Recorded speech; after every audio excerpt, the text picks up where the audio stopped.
पिछले पार्ट में मैंने आपको व्यंजन के भेद, स्पर्श व्यंजन, अंतस्थ व्यंजन और ऊष्म व्यंजन समझाए थे। आज मैं कुछ अतिरिक्त व्यंजन आपको समझा रही हूँ। अतिरिक्त व्यंजन में अनुस्वार, अनुनासिक और द्वित्व व्यंजन, इनके बारे में मैं बताऊंगी कि अनुस्वार क्या है। अनुस्वार का जो चिन्ह है वो इस तरीके से आता है, सीधी लाइन के ऊपर बिंदी आती है। इसकी परिभाषा क्या है कि जिन वर्णों का उच्चारण करते समय ध्वनि केवल नाक से निकलती है, अनुस्वार कहलाते हैं। इसे इस प्रकार से लिखा जाता है। इस ध्वनि की मुख्य विशेषता है कि इसका अपना कोई अस्तित्व नहीं है। इसका उच्चारण आगे वाले व्यंजन से प्रभावित होता है। मैंने आपको पिछली बार जो स्पर्श व्यंजन बताए थे, ये स्पर्श व्यंजन है क, ख, ग, घ, ण, च, छ। ये क से लेकर म तक ये सारे स्पर्श व्यंजन हैं। और मैंने आपको बताया था कि हर वर्ग का, क वर्ग, च वर्ग, ट वर्ग, त वर्ग, प वर्ग, हर वर्ग का जो अंतिम वर्ण है ये अनुस्वार कहलाता है। ये अनुस्वार कहलाता है। हम इसको क्या करते हैं कि जब हमने कोई शब्द लिखना है तो हम उसके ऊपर इस तरीके की बिंदी का प्रयोग कर देते हैं। जैसे हमने लिखना है कंगन। कंगन शब्द जो है ये हम कै के ऊपर अंग की बिंदी डाल देते हैं, ग और न। ये जो है ये अनुस्वार, ये वर्ण जो हैं ण, न, न, म, ये नाक से बोले जाते हैं। ये ध्वनियाँ नाक से निकलती हैं, इसलिए इनको अनुस्वार या नासिक ध्वनियाँ कहा जाता है। अब जब हम इसको लिखते हैं कंगन, हालांकि संस्कृत में जो पंचम वर्ण है उसको लिखने की प्रथा है। जैसे ये शुद्ध शब्द कैसे लिखेंगे, हम सबके ऊपर ही बिंदी डाल देते हैं, लेकिन बिंदी सही नहीं है।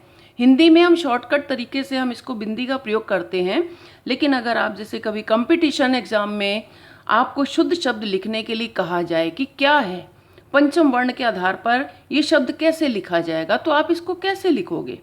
ये क है, देखो इसको कैसे लिखेंगे हम। ये शब्द क्या है, क लिख दिया। क के ऊपर जो अंग की बिंदी है, अब आप इसको देखो कि अंग के बाद ये क्या है, व्यंजन। मैंने आपको अभी बताया कि इस ध्वनि की मुख्य विशेषता है कि इसका अपना कोई अस्तित्व नहीं है। इसका उच्चारण आगे वाले व्यंजन से प्रभावित होता है। अब ये जो अंग की ध्वनि है, इसके आगे जो व्यंजन है ग, अब हमको ये देखना है कि ये ग जो है किस वर्ग का अंतिम वर्ण है, पंचम अक्षर कौन सा है। अब ये ग जो है ये देखो क वर्ग में आता है, क, ख, ग, इसमें आया। अब इसका अंतिम वर्ण क्या है, अणा। तो हम इसको ङ, अब इसको कैसे लिखेंगे, अंतिम वर्ण लिखना है हमने ग का, तो हम लिखेंगे कंग, इस तरह। अब इसके बाद आता है ग, आपने ऐसे भी ग लिखा हुआ देखा होगा। अब इसके बाद आता है न, कंगन। ये इसी तरह से अब ये दूसरा शब्द मैं लेती हूं, कंठ। कंठ शब्द जो है हमने क लिख दिया, क लिख दिया। अब ये हमको अंग के बाद कन, ठ, न की जो अनुस्वार जो है, बिंदी जो है, इसके बाद का हमको अक्षर देखना है कि ये कौन सा है।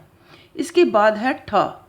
अब ये ठ जो है हमको इस पंचम वर्ण में देखना है कि ठ किस वर्ग में आता है। ठ आता है ट वाले, ट वर्ग में, ट, ठ, ये वाला ठ। अब ये ठ का अंतिम वर्ण कौन सा है, ये वाला ण, ये है ना। तो हम इसको कैसे लिखेंगे, हम इसको अंतिम वर्ण लिखेंगे इसका, ण, और इसके आगे हम लिख देंगे ठ, कंठ। ये शुद्ध शब्द है। अब इसी तरह से है फंदा। अब ये फ लिख दिया हमने, फ, ठीक है।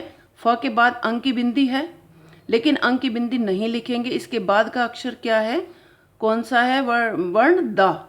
तो द हम देखेंगे किस वर्ग में आ रहा है, द, ये तय वर्ग में आ रहा है। तो तय वर्ग का त थ द, अब इसका अंतिम वर्ण कौन सा है? न, ये अनुस्वार है। तो न को हम कैसे लिखेंगे? फन, आधा न हम लिखते हैं ना ऐसे, फन, और ये द, ये शुद्ध शब्द है। इसी तरह से चंपक, हमने च लिख दिया। अब च के बाद ऊपर अंक की बिंदी है, लेकिन अंक के बाद क्या है? प। अब हमको प देखना है, कहाँ है? प। अब इस प का अंतिम वर्ण कौन सा है? म। तो हम इसको कैसे लिखेंगे? म। ये शुद्ध व्यंजन है जिनके नीचे हलंत लगे हुए हैं। ये स्वर रहित व्यंजन बोले जाते हैं। इनमें स्वर नहीं लगा हुआ है, तो जब स्वर लग जाता है तो ये अपने आप ही स्वरों के अनुसार बदल जाते हैं।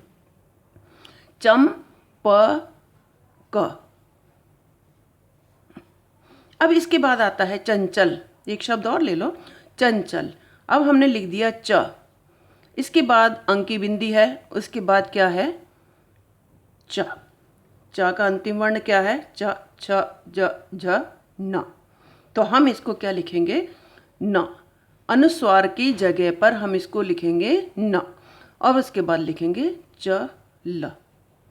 आपने चंचल ऐसे भी देखा होगा लिखा हुआ, और चंचल ऐसे भी लिखा होता है। ये शॉर्टकट है और ये शुद्ध पंचम अक्षर युक्त शब्द है।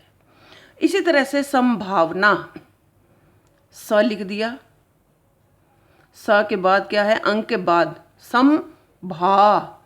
तो भा जो है वो किस वर्ग में आ रहा है? प, फ, ब, भा। भ के बाद क्या है? म। तो ये अंतिम वर्ण जो है ये अनुस्वार हैं। तो इस वर्ग के अंतिम वर्णों के आधार पर अगले अक्षर को देखकर लिखे जाते हैं। तो हम क्या लिखेंगे? प वर्ग का भ है तो म अंतिम वर्ण, सम भा व न, संभावना। ठीक है। अब इसके बाद यहाँ तक तो आपकी समझ में आ गया होगा। अब इसके बाद चलते हैं अनुनासिक व्यंजन। ये तो थे अनुस्वार जो केवल नाक से बोले जाते हैं, और ये है अनुनासिक जो नाक से और मुख से दोनों से बोले जाते हैं। इसमें जब हम इसको बोलते हैं तो आप देखो कि हमारा जो गला है, गला अंदर से बंद हो जाता है और ध्वनियाँ नाक से निकलती हैं। लेकिन अनुनासिक ध्वनियों को बोलते समय जो वायु है हमारे मुख और नाक दोनों से निकलती है, इसको चंद्र बिंदु कहते हैं। जैसे हमने लिखा गांव, सांस, सूंघना, चांद।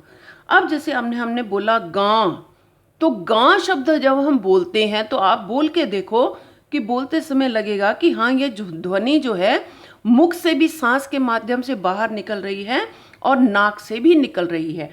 सांस, अब हमने बोला सांस, तो सा में एकदम से जैसे ऐसे लग रहा है ना जैसे कोई नाक से बोल रहे हैं हम, तो नाक से और मुख से सा निकल रहा है। इसी तरह से सूंघना, चांद, एक होता है चा शब्द अलग है और चा ये शब्द अलग है। ये मुख और नाक से निकलने वाली ध्वनि है, इसलिए इसको क्या बोलते हैं? चंद्र बिंदु लगा देते हैं यहाँ पर, और इसको अनुनासिक ध्वनियाँ कहा जाता है।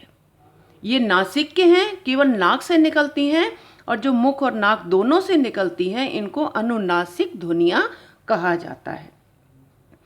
अब इसके अलावा आप देखो कि जिन स्वरों का, उनकी मात्राओं का कोई भी हिस्सा शिरोरेखा से बाहर निकला रहता है तो वहाँ अनुनासिकता को बिंदु से लिखते हैं। जैसे अब शिरोरेखा क्या है? शिरोरेखा ये है कि जब हम कोई शब्द लिखते हैं और शब्द के ऊपर हम सीधे लाइन डाल देते हैं, जिसको इंग्लिश में स्लीपिंग लाइन बोलते हैं, और इसको हिंदी में शिरोरेखा कहते हैं। यानी शब्द के ऊपर, सिर के ऊपर लिखी जाने वाली रेखा, ये शिरोरेखा है। ये वाली, ये सारी शिरोरेखा है। अब जैसे अब देखो, अब कोई भी हिस्सा जो है, मात्राओं का कोई हिस्सा शिरोरेखा से बाहर निकलता है। अब जैसे हमने ये मात्रा है, ये च शब्द है, च के ऊपर ओ की मात्रा है, तो ये शिरोरेखा है। ये शिरोरेखा है ना, इसके ऊपर ओ की मात्रा है। अब ओ की मात्रा यानी हमने बोला चोंच, चों शब्द जो है, आप देखो मुख और नाक से दोनों से निकल रही है ये ध्वनि, और जब फिर इसमें हम चंद्रबिंदु नहीं लगाएंगे, हम केवल ओ की मात्रा लिखकर हम बिंदी लगा देते हैं। तो इसकी ये पहचान है कि कोई भी अगर मात्रा का कोई हिस्सा शिरोरेखा से ऊपर होता है तो वहाँ अनुनासिकता को बिंदु से लिखते हैं, चंद्र बिंदु से नहीं लिखेंगे। अब अगला शब्द है कोंपल। को शब्द, को भी जो है आप देखो मुख और नाक से निकल रही है ये ध्वनि। तो ओ शब्द की जो ध्वनि है को, ओ की मात्रा डाल दी शिरोरेखा के ऊपर, लेकिन यहाँ पर चंद्र बिंदु नहीं लगेगा क्योंकि यहाँ शिरोरेखा के ऊपर मात्रा आ गई ओ की। तो जब कोई मात्रा आ जाती है तो वहाँ चंद्र बिंदु नहीं लगता, केवल बिंदु लगाया जाता है। कहलाते ये भी अनुनासिक व्यंजन ही हैं। सौंफ, सौ, आप देखो जैसे मैंने सौ बोला तो ये मुझे भी लग रहा है कि ये मुख और नाक दोनों से निकल रही है शब्द। एक होता है सो, सोना है ना, सोया, वो तो सो शब्द है। अब हम बोल रहे हैं सौंफ, तो ओ की आवाज़ जो निकल रही है तो ये नाक से भी निकल रही है मुख के साथ साथ, तो हम यहाँ पर केवल बिंदु लगा देंगे। अब इसके बाद आते हैं द्वित्व व्यंजन। द्वित्व व्यंजन क्या है? जो व्यंजन दो समान व्यंजनों के योग से बनते हैं। जैसे एक शब्द मैं बोलती हूं चक्कर, चक्कर। अब यहां पर कै जो है दो बार आया है, आधा कै और पूरा कै। चक फिर कर, तो चक्कर। यहां पर ये दो समान व्यंजन आए हैं। जब दो समान व्यंजन एक साथ आते हैं तो उनको द्वित्व व्यंजन कहते हैं। जैसे है बच्चा, बच फिर चा। एक तो होता है बचा, एक बचा नहीं है, हमने बोलना है बच्चा। तो जो अक्षर दबाकर और जोर से निकलता है, दबकर अंदर से जो अक्षर निकलता है, ध्वनि निकलती है, वो हमेशा डबल होती है। जैसे गत्ता, गत्ता। आप देखो जब हम ये जो डबल अक्षर होते हैं ना, एक इनकी ये भी पहचान है कि जब हमारी जो जीभ है या तो दांतों के बीच में आ जाती है और या दांत के अंदर तालू से दबाकर निकलती है, तब यहाँ पर ध्वनियाँ दो बन जाती हैं। जैसे हमने लिखना है महत्व, अब हम इसको तय को ऐसे भी लिखते हैं, जबकि ये दो बार है महत्व। हम इसको ऐसे भी लिख सकते हैं म ह त व, ऐसे भी लिखा जाता है महत्व, और इसको इस तरीके से भी लिखा जाता है महत्व। अब देखो महत्व, आप बोल के देखो तो आपको लगेगा जब हमने महत्व बोला तो हमारी जीभ दोनों दांतों के बीच में दब गई है, और जो अक्षर दबकर निकलता है वो हमेशा द्वित्व होता है, उसको दो बार लिखा जाता है। जैसे हम लिखते हैं, मैं एक आपको शब्द बताती हूँ, कर्तव्य। कर्तव्य शब्द है। कर्तव्य शब्द कैसे लिखते हैं? जैसे बच्चे ऐसे लिख देते हैं, कर्तव्य लिख देते हैं ना इसको, लेकिन ये शुद्ध नहीं है। आप बोल कर देखो, जैसे आपने महत्व बोला तो इसी तरह से कर्तव्य। अब ये तय जो है ये भी दबकर निकल रहा है। कर्त, दांतों के बीच में जीभ हमारी दब गई है, तो जो अक्षर दांतों के बीच में दबता है या दांतों के अंदर के हिस्से में दब जाता है अक्षर, वो हमेशा डबल होता है। अब हम इसको कैसे लिखेंगे? हम इसको आधा तय ऐसे बना देते हैं, तो ये कर्तव्य बन गया, यानी दो बार, तो ये द्वित्व व्यंजन कहलाया। अब इसके बाद चलते हैं रै व्यंजन के संयुक्त रूप। अब आपने रै को देखा होगा, कहीं पर जो रै है वो इस तरीके से लिखा होता है, कहीं रै जो है वो इस तरीके से लिखा होता है, कहीं रै जो है वो इस तरीके से लिखा होता है। रै को लिखने के कई तरीके हैं। अब ये कैसे कैसे लिखे जाते हैं मैं आपको बताती हूँ कि जब र किसी अन्य व्यंजन से संयुक्त होता है तब रै अगले व्यंजन पर रेफ के रूप में लिखा जाता है। इसका मतलब क्या है कि जब हमने जैसे एक शब्द लिया धर्म, ध र और म है ना, ये तो ध के बाद क्या आया? र और म। अब ये जो रै है इसको रेफ बोलते हैं। ये वाला जो रै है ये रेफ कहलाता है। तो इसका मतलब इस रै के बाद ये व्यंजन आया, धर्म, तो र आधा है और यानी रै जो है वो शुद्ध व्यंजन है, धर्म, और मैं पूरा है, इसमें स्वर मिला हुआ है। अब देखो मैंने क्या समझाया है कि रै जब किसी अन्य व्यंजन से संयुक्त होता है, यानी रै के बाद कोई व्यंजन आता है, तो रै जो है अगले व्यंजन पर रेफ के रूप में लगाया जाता है। जैसे एक शब्द मैं बताती हूँ आपको, अभी मैंने कर्म बताया, कर्म ये शब्द है, ठीक है। अब ये कर्म जो है हमने ये रै की मात्रा मैं के ऊपर क्यों लगाई? देखो हम शुद्ध शब्द क्या है, क र और म, कर्म ये है ना, लेकिन अब ये जो रै के बाद क्या है, व्यंजन आया, तो ये जो रै है ये अगले अक्षर के ऊपर आएगा, ये पीछे नहीं जाएगा। अक्षर कभी पीछे नहीं जाता है, अक्षर हमेशा, ये वाला जो रै है ये हमेशा आगे वाले अक्षर पर ही जाएगा।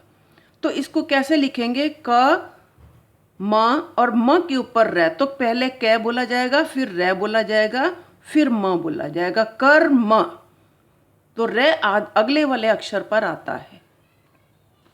इसी तरह से दूसरा, इसको रेफ बोला जाता है, ये वाले जो ना कर्म ये रेफ कहलाते हैं, ये कार्य,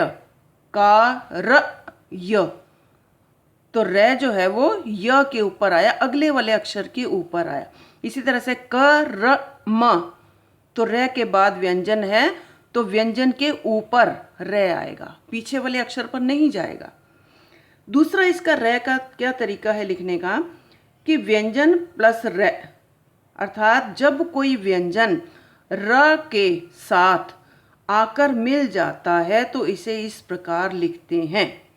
अब देखो, जब कोई व्यंजन र के साथ आकर मिल जाता है, इसमें तो ध व्यंजन पहले था और रै बाद में था ना, लेकिन यहाँ पर क्या है, अब ये रै जो है ये ऐसे लिखा गया क्योंकि इसमें क शुद्ध व्यंजन है, आधा है, क्रम, क र म, तो यहाँ पर रै के पहले व्यंजन आया, क्र, जैसे प्र, प्रेम, प्र, तो आधा पै है, उसके बाद रै है, तो जब व्यंजन के बाद ये वाला रै आया है तो इसको हम इस तरीके से लिखते हैं, हम इसको ऐसे बना देते हैं, ऐसे करके, जैसे उपग्रह, ग्रह, ग के बाद, क्योंकि ये जो है रै के पहले जो व्यंजन आया ये शुद्ध व्यंजन है, ये पूरा व्यंजन है, इसमें स्वर नहीं मिला हुआ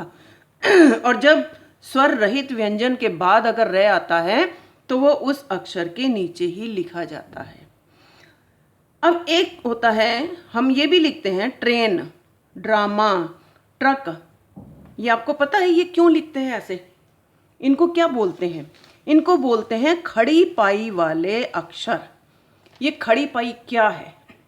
देखो, खड़ी पाई से रहित व्यंजन कौन कौन से कहलाते हैं? ट, ठ, ड, ढ, छ, द, हा।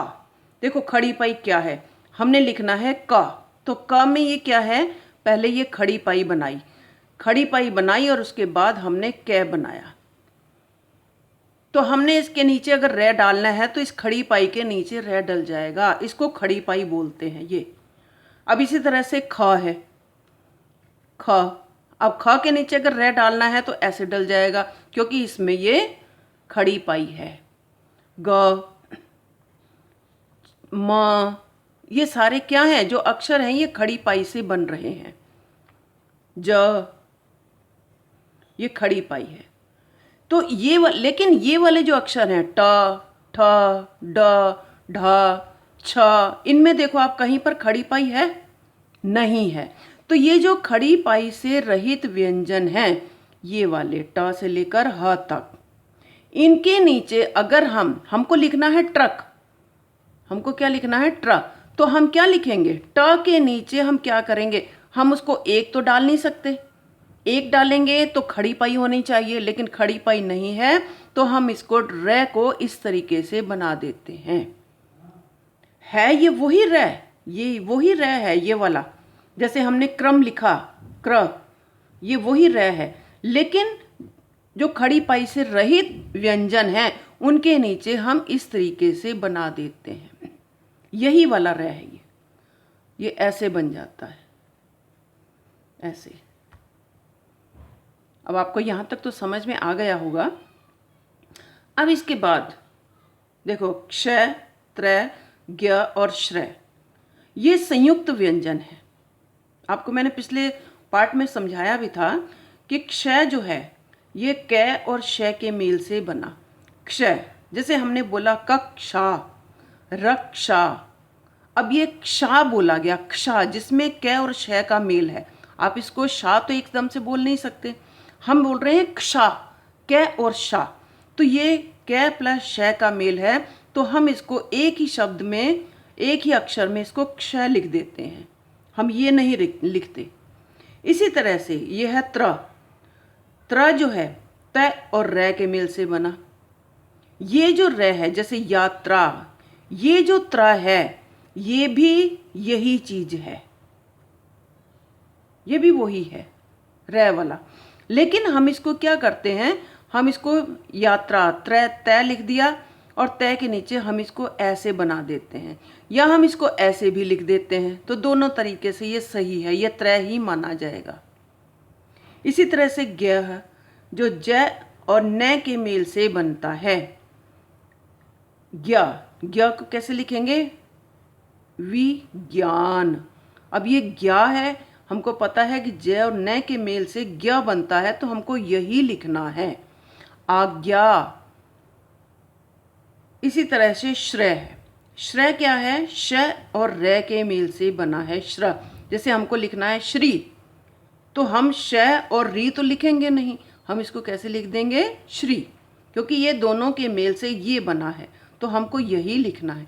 आश्रय, हम इसको आ श र य ऐसे तो नहीं लिखते, हम इसको क्या लिखेंगे, ये वाला श्रय जो श और र के मेल से बना, हम इसको ऐसे लिख देते हैं।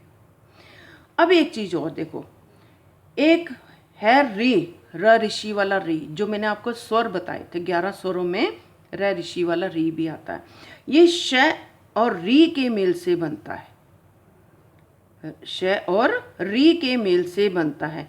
अब एक तो र की मात्रा मैंने बताई थी आपको, ऐसे डलती है, क्रम, ये ऐसे वाली डलती है, और एक री की मात्रा हम ऐसे भी डालते हैं ना। री क्या है, एक स्वर है जो श और री के मेल से बनता है। जैसे हमने लिखा श्रृंगार, कृपा, मृग। अब आप देखो कि इसको यहाँ ऐसे क्यों लिखा गया, मैं आपको इसके बारे में समझाती हूँ। इसमें क्या बच्चे बहुत कंफ्यूज हो जाते हैं कि जैसे हमने लिखना है क्रम, तो हम इसको बोल रहे हैं क्र, ये र अ की आवाज निकाल रहा है, ठीक है। परिग्रह, परिग्रह, तो ये ग्रह, ग्रह की अ की आवाज निकाल रहा है। लेकिन जब हम इसको बोलेंगे हम इसको श्रृंगार नहीं बोलते, इसको बोलते हैं श्रृंगार, तो हल्की सी ई की ध्वनि निकलती है, क्योंकि ये री के मेल से बन रहा है। ये श्रृंगार, हम इसको कृपा नहीं बोलते, कृपा, कृपा करके ई की ध्वनि निकल रही है इसमें।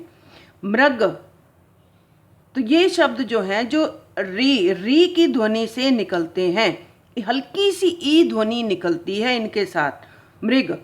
तो ये ई की ध्वनि से निकलने वाले जो ये श और री के मेल से बनते हैं, और इनको इस तरीके से लिखा जाता है। तो ये अभी मैंने आपको ये चीज़ें जो समझाई हैं, अगर अब अगले प्रसंग में मैं आपको कुछ व्यंजन के जो भेद हैं मैं उनके बारे में आपको समझाऊंगी। अगर आपको मेरा ये कार्यक्रम पसंद आया, ये चीज़ जो मैंने आपको समझाई ये पसंद आई है, तो कृपया मेरे इस चैनल को सब्सक्राइब करें, लाइक करें, और आपको जो भी चीज़ अच्छी लग रही है आप मुझे बिल्कुल आप बता सकते हैं कि आपको अगर और भी कुछ पूछना है तो आप मुझे बता सकते हैं। Thank you.